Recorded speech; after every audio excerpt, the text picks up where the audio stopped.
مسجد کی تعمیر کا کام چل رہا ہے، اگر آپ مسجد کی تعمیر کے کاموں میں شرکت کرنا چاہتے ہیں تو آپ ایسے سمجھ لیں کہ ابھی بھی کافی اماؤنٹ کی ضرورت ہے اور اماؤنٹ نہیں ہے، تو آپ اگر تعاون مسجد میں کرنا چاہتے ہیں تو یہ جو QR کوڈ اور اکاؤنٹ نمبر نظر آ رہا ہے اس پہ آپ اپنی رقم بھیج سکتے ہیں۔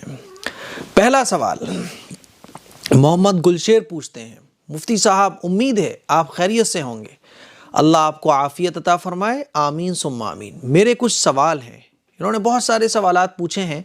نمبر 1، جب ہم نماز پڑھتے ہیں 4 رکعت والی تو پہلا قعدے میں ہی اتحیات کے بعد درود شریف پڑھ لیں تو ہم کیا کریں؟ دیکھیں، اگر آپ درود شریف پڑھ لیں تو پھر آخر میں سجدہ سہو کر کے نماز کمپلیٹ کر لیں، ٹھیک ہے۔ نمبر 2، میں حافظ ہوں، قرآن مجید کا دور نہیں ہونے کی وجہ سے قرآن یاد نہیں ہے تو آپ قرآن یاد کیجئے۔ آپ کو پتہ ہے کہ قرآن شریف یاد کرنے کے بعد بھول جانا یہ بہت بڑا گناہ ہے، بہت بڑا گناہ ہے، اور یہ صرف حافظوں کے لیے نہیں ہے وعید، جن لوگوں کو قرآن مجید پڑھنا آتا ہے وہ بھول گئے، یہ جو حافظ قرآن ہے وہ بھول گئے، بہت سخت وعیدیں احادیث مبارکہ میں ایسے لوگوں کے لیے آئی ہے۔ لیکن اس کا مطلب یہ نہیں ہے کہ اب آپ یہ سوچو کہ بھئی اب تو میں حافظ قرآن نہ ہی بنتا تو زیادہ اچھا تھا۔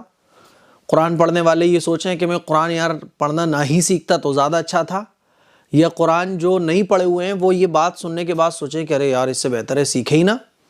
تو میرے عزیز بھائیوں، یہ شیطانی دھوکہ ہے۔ آپ اندازہ کرو کہ جو سیکھنے کے بعد بھول جائے، جو حفظ کرنے کے بعد بھول جائے، جب اس کے لیے اتنی سخت وعیدیں ہیں تو آپ ذرا سوچو کہ جو سیکھے ہی نہ اس کے لیے کتنی سخت وعیدیں ہوں گی۔ تو اس کو اس طرح سے سمجھو، شیطان جیسے آپ کو سمجھاتا ہے نا ویسے نہ سمجھو۔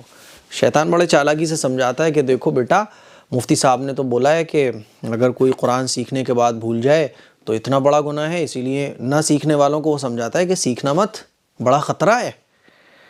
تو یہ ہرگز مت سوچئے گا، ڈبل خطرے میں وہ آپ کو ڈال رہا ہے۔ جب سیکھنے کے بعد کوئی بھول جائے تو اس کے لیے اتنا گناہ ہے، تو آپ ذرا یہ سوچو کہ جو بالکل ہی نہیں سیکھتا اس کے لیے کتنا بڑا سخت وبال ہوگا۔ سمجھ رہے ہو؟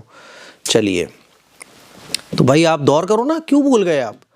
میں ناظرہ تو کیا، مجھے یاد کرنا پڑے گا، بالکل قرآن یاد کیجئے۔ اللہ نے آپ کو اتنی بڑی دولت سے نوازا، اتنے بڑے انعام سے نوازا، تو آپ یاد کرو نا، روزانہ 2 گھنٹے نکالو، 3 گھنٹے نکالو، قرآن کا دور کرو آپ۔